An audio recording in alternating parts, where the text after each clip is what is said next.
Hey guys, welcome back. This is how to remove people in Messenger.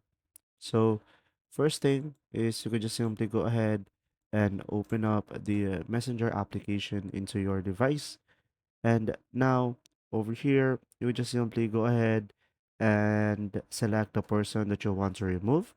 So, for example, I want to remove this person. Now, over here, as you can see, we will have two options. To remove them, you could either restrict them, which from here, you will see less of this person without blocking them, and it will move the chat out of our site and hide any activities about this person, and we could undo this. Now we could also do as well is block them directly.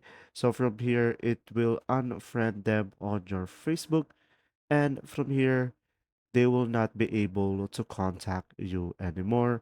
Or if you just want to remove the people in the messenger with the basic one, we could just simply select delete down below, and we could delete the conversation without blocking them or restricting them into your Facebook account. I hope these three solutions help you out.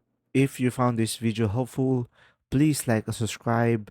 And if you have any questions, just simply go ahead and comment down below, and we will do our best to answer them all. And see you in the next video.